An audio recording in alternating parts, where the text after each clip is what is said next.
Hi everyone, happy Thursday. Welcome back to my channel. It is Drew here from Lone Fox, and today I have another dollar store DIY video for you guys.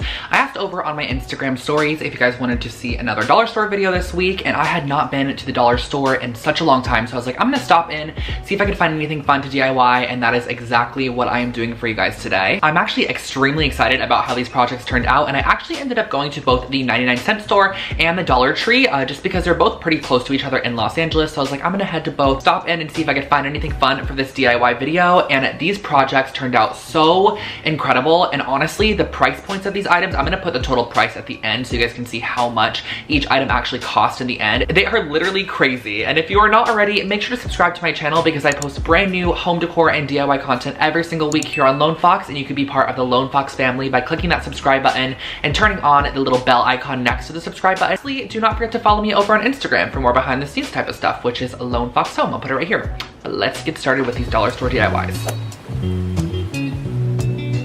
Jumping into our first project here, I'm using this face-shaped terracotta pot that I found at the 99-cent store. I could not believe they had this here, and this was actually $1.99, but I just couldn't pass it up. And then I also opted for some matte black spray paint. I think this would look great in any color, but I decided to go ahead and spray this with a matte black spray paint. Now, I want to also keep in mind, guys, that if you're using this as a planter, the spray paint is a totally fine option, but something I realized after the fact is that spray paint, even when dry, can still be combustible or flammable, so keep that in mind if you're turning this into a candle. I would actually opt for a black acrylic paint because it's water-based, and I've had these two candles in my stash since last year. I have not burned them, so I was like, I'm going to repurpose these. And how you can repurpose old candles, especially ones that you've used a lot, is you're just going to fill up a pot halfway with water and let it simmer for about 30 minutes or so. You're just gonna watch it, and you're gonna let the wax on the inside melt down all the way until it is completely translucent, as you can see here.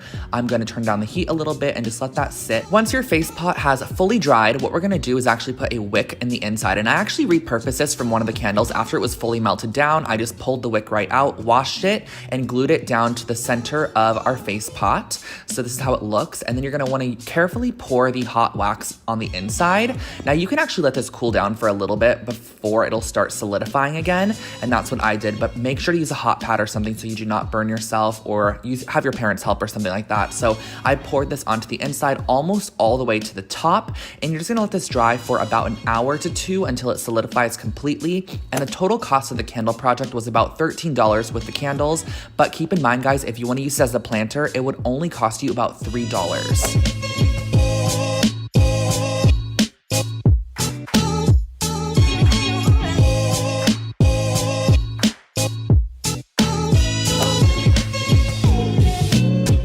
For the second project, I'm using this wire basket from the Dollar Tree, and it's just a wire hanging basket. So what I'm gonna start off by doing is actually unclipping the chain portion, and I'm gonna discard this, or I'm actually gonna keep it but use it for a separate project. I'm just gonna need the wire basket base for this project, and I'm first gonna start by giving it a coating of white spray paint. So I did this on the front side, and then once this was actually dry, I flipped it over and did it on the inside as well, making sure everything was coated. And I'm using the macrame cord, which I'll link below. This is from Amazon. It's the one I always use on my channel. I'm going to be starting off by gluing this down to start, and how I'm going to be wrapping this around the entire pot is literally just going from one little peg to the next and just wrapping it one time. I feel like this is a lot easier to see as I do it on camera as opposed to me mentioning it. So you're just going to go to the next peg, wrap it around once, and you're literally going to be repeating this around the entire basket all the way until you reach the bottom. Basically, we're going to want this to look a little bit more like a macrame basket as opposed to this like wire bundt cake looking situation. So we're going to be wrapping this all the way around, all the way to the bottom. It's pretty repetitive, and I actually did this in probably about 15-foot sections. That way I wasn't using too much string and having to pull too much at a time. Once you get to the ending, just glue it off and then glue on a new piece starting on the next peg and repeat the process.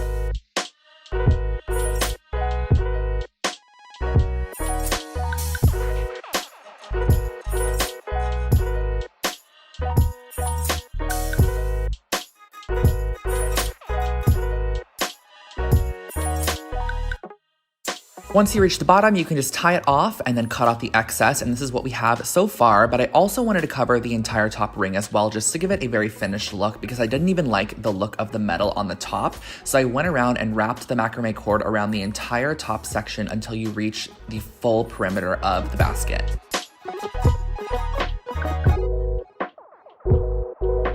Once done with that, you can just glue off your strands, cut off any excess, and now we are going to add the little hanging portion.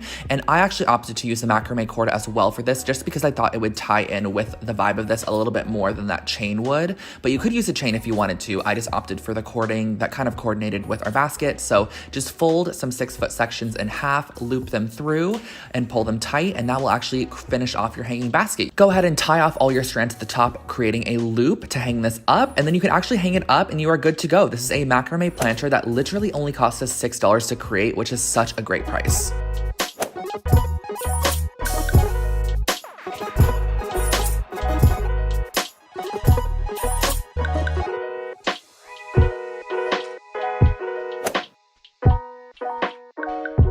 Next up, we're gonna be creating some cute little wall frames with these metal serving trays that I found at the Dollar Tree. So what I'm starting off by doing is actually using my metal punch. This is just like an industrial hole punch to punch through on both of these frames to create 2 spots where I'm able to hang it up. So I measured about 2.5 inches in from each edge on the actual rectangle shape. And then on the oval, I just went ahead and punched them above each of the little fleur-de-lis motifs that were on either edge.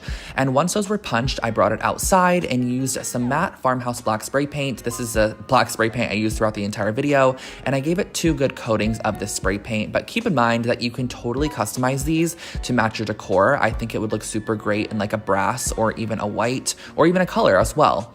So once those were fully dry, I brought them back inside, and I'm gonna use some black chain and black jump rings. These are both from Joann's Fabrics, and I'm measuring out the amount of chain I want to actually hang this up with. And I swear I always see frames like this that have a chain detailing on the top of them and then like a glass insert in the middle, but they're always pretty pricey. So I wanted to create my very own version on a super affordable budget. So what I'm doing is opening the jump ring, slipping our cut chain piece through, and then closing the jump ring with the pliers. And I actually opted to put 2 jump rings through each hole and then through each piece of chain just to make it a little bit more sturdy. And I also feel like it gave it sort of like a double ring effect, which just looks nice overall in the end. So I added 2 rings to this section here, and I'm repeating the process on the opposite side as well, opening 2 jump rings, slipping them through both the tray and then also the chain, and then closing it. And you're gonna be repeating the same exact process for the oval shape as well. As you can see here, I actually just opted to have the oval shape hang more vertical as opposed to horizontal, just because I loved the look of this. Closing up the jump rings there, and then once you're completely done closing your jump rings and having the little hanging portion done, I actually added some artwork from Jordan Clark. I love these prints that she created. I will link them below for you guys. And that finished off these frames, and the total cost per frame is about $5, which I think is great because you can create multiple of these and really create a cool gallery wall vibe.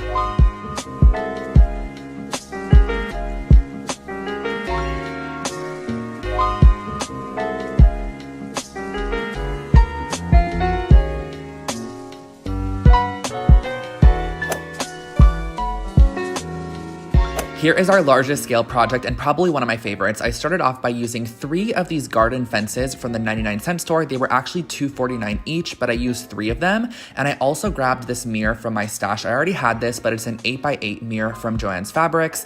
And what I'm gonna start off by doing is using a saw to cut off the ends of each side. So I'm cutting off 1 square section. This is kind of like a grid. So we're gonna need a total of a 6x2 grid of this like wooden material, this wood fencing, to go on the left and right side of the mirror. As you can see, this is what it's going to look like once you cut off each side. And here it is laid over the top of the left and right side of the mirror. Now we're going to be needing to cut pieces to go on the bottom and top. So what I'm doing is I'm just cutting again a 2x2 section of this grid, and I'm cutting off 1 of the double sections on each side, if that makes sense. So there's not going to be 2 total pieces of wood on each side. There's only going to be 1. So this is going to fit perfectly in between, and you're going to repeat the same exact process for the top portion as well, cutting off into a 2x2 grid. And then next what I wanted to do was actually spray paint this. I wasn't a humongous fan of the original wood color. I wish it was just a little bit lighter. It was almost like a reddish toned wood.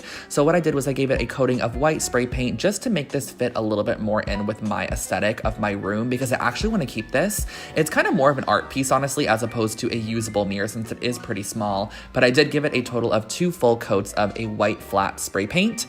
And I'm using my Gorilla Glue hot glue sticks. These are great for, as you can see here, wood, plastic, metal, and and glass. So what I'm starting off by doing is adding a generous amount of hot glue onto these two long wooden sections and just sticking it and adhering it down to the left side of our square mirror.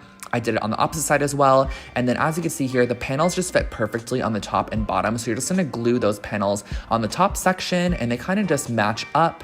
And then you're also going to be gluing them on the bottom section to finish off the entire framing of this mirror. But what I wanted to also do was make this a little bit more secure by flipping it over and adding some of these miniature popsicle sticks. I just added these almost as little joint sections just to reinforce the backside. So I added this wherever we had any connections that were not made on the mirror itself. So lastly, what you're gonna do is just add a couple of strings in the backside with some hot glue. That way you're able to hang this up. I added one so it could hang vertically and also diagonally. So the total cost of this project was $13.46, which I think is great for kind of a statement mirror like this one.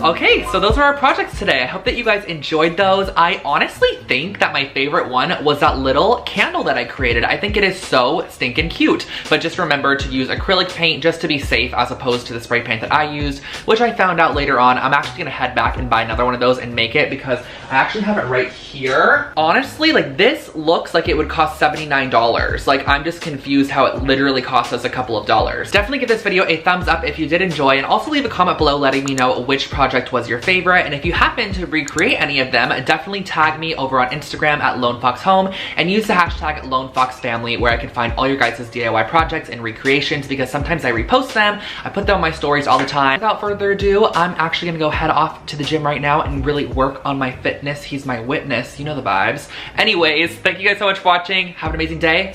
Bye guys.